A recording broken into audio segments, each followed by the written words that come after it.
Hi, my name's Mike Emmons. I'm a volunteer here at Brazos Bend State Park. And today we're coming to you from the Hale Lake Day Use Recreation Area. It's one of my favorite parts of the park.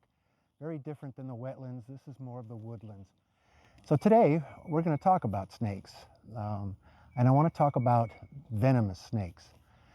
And it seems like to me that everybody that sees a snake near water, they think it's a water moccasin.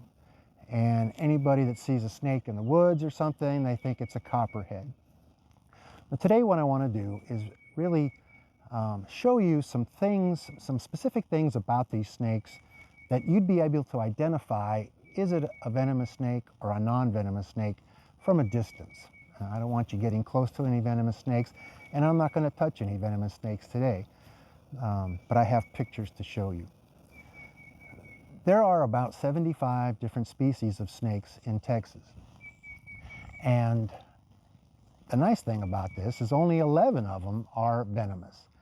That's not very many based on the whole 75 species.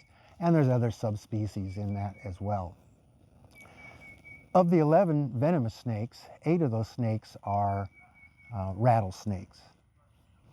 You can tell a rattlesnake pretty easily. I'm going to have a rattle in my pocket.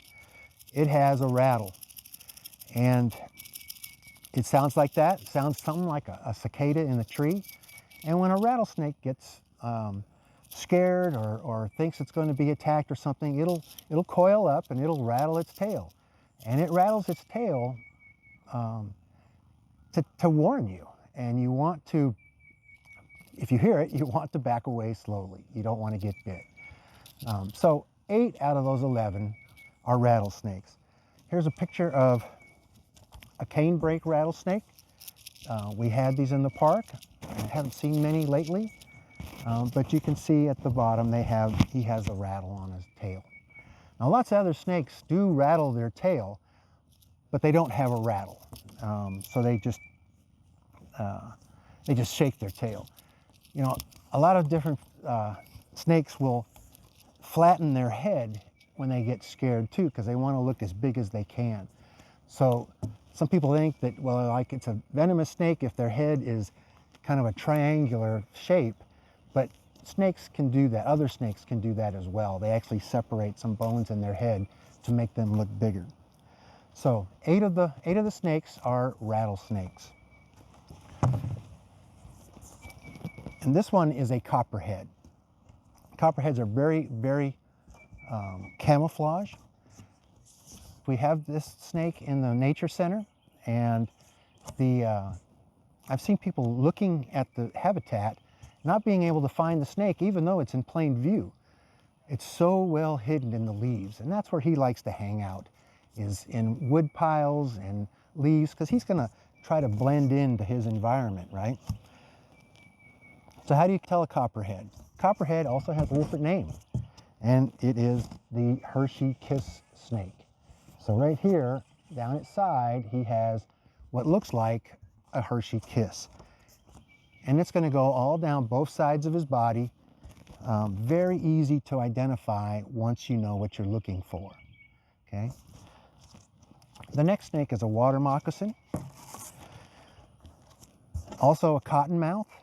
Same snake, 2 different names. Cottonmouth, when these snakes get scared or they're going to bite, they have a tendency to rear up and open their mouth. If you see inside his mouth, and if you can see inside his mouth, you're too close to the snake. But if you can see inside his mouth, it's all white and it looks like cotton. But it's also just a water moccasin.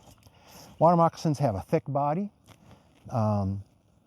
They get to be 2 to 3 feet long, and the way to identify a cottonmouth is he has a black mask. Okay, he's the only snake with a white above his eyes and white below his eyes. We used to have a hognose at the nature center that had the same markings on its body. It was a good example to show people, because when you looked at his head, all you saw was white underneath his eyes and no white above his eyes. So we have 8 rattlesnakes, we have a copperhead, and we have a water moccasin. That's the 10. Now all those snakes are called pit vipers. And right here they have a pit, and it is a heat sensor. It helps them to identify mammals, that mice and rats and things like that, and 10 feet away they can see that they have a mammal there. The other thing they use it for is it helps them to actually locate where to bite, and so that they can use it for their prey. You'll notice a forked tongue. All snakes have a forked tongue, venomous or not. It's split because he collects chemicals in the air to the left and then to the right with his tongue, brings it back into his head. He has a nerve at the top of his head that's called a Jacobson's nerve, and that nerve goes directly to the brain, and it tells him what he's smelling. You notice his eyes are elliptical. It's kind of like that triangular head. If it's venomous snakes have elliptical eyes like this. Other non-venomous snakes have round eyes. But again, if you're looking at his eyes, you're too close to the snake. So we have one more snake, and that is the coral snake. And he's very different than those. He's very thin, very small, plus his head is black through the back of his eyes. And as you can see, red touches yellow in the snake. Those are the indicators for a coral snake. There's a rhyme that goes with it: red touches yellow, kill a fellow, and red touches black, he's a friend of Jack. Again, it's like those elliptical eyes, or is his head a triangle? If I see a snake that looks like this, I'm not going to go look at his rings, okay? And besides, there are some snakes, milk snakes in particular, and we have a Louisiana milk snake in the Nature Center that looks very similar to this. They mimic this coral snake, except the milk snake, the red touches black, not yellow. But he looks just identical to this. He's a Louisiana milk snake. Guess where he lives? He lives in Louisiana. This is the only snake in Texas that has red touches yellow. Now, there are other coral snakes that may not be like, colored just like this, but this is the one that you want to be careful of, as well as any coral snake. This snake, its venom actually affects your nervous system. You'll have slurred speech, dizziness, and some respiratory issues, probably, if it went long enough. His fangs are they're out all the time, but they're very, very small. Now, these guys, the other ones, they have fangs that are quite long. And I have some here, and that's a fang from one of those other snakes, right? And very sharp, and they're tucked up inside their mouth.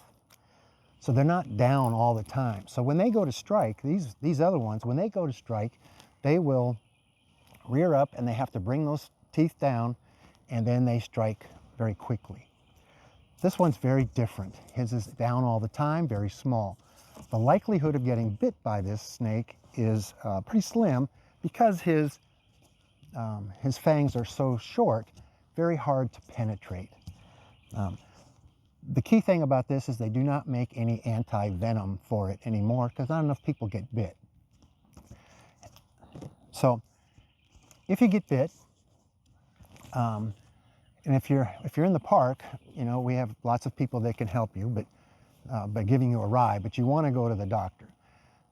Getting bit by a venomous snake is not as bad as you might believe, or it was believed before, that 10 minutes after you get bit, the venom hits your heart and you're dead. It doesn't happen that way at all.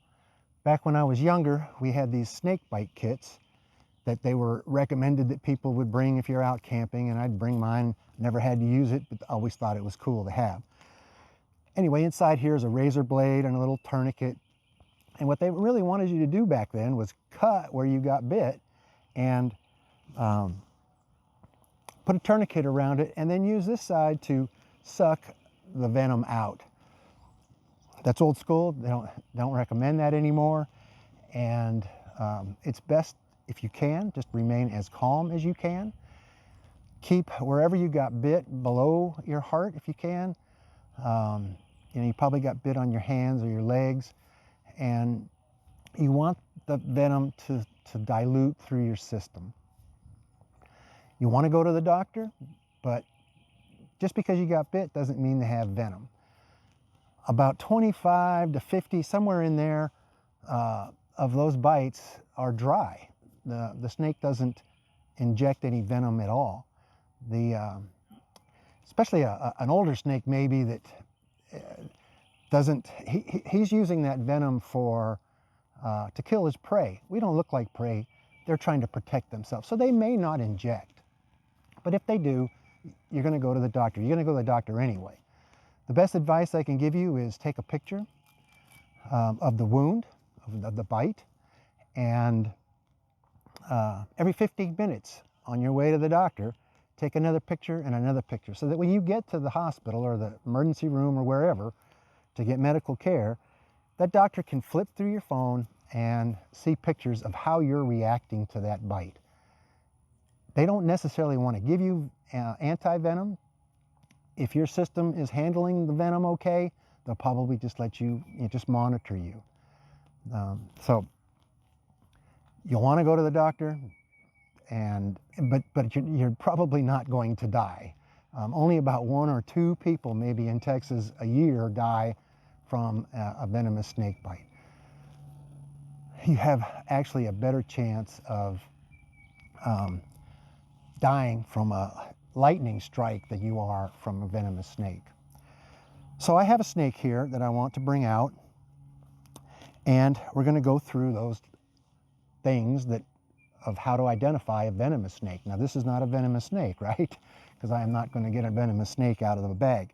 But let's go through. First of all, let's look at his tail. His tail, does he have a rattle? No, so he's not a rattlesnake. Let's look at his side. Does he have Hershey kisses? Now he has patterns down his side, but they don't are Hershey kiss, right? And here's his face. Does he have a black mask? No, he has no black mask. Does he have red touches yellow? And that was the coral snake. So he doesn't have red and yellow. So this is a harmless, non-venomous snake. Now, would I pick up a snake if I just saw him out? No, they're probably going to bite. But this one gets handled a lot, and you can tell he's a constrictor, and he's very happy wrapping himself around my arm. So that's it on venomous snakes. Thank you very much, and I hope to see you at the park someday.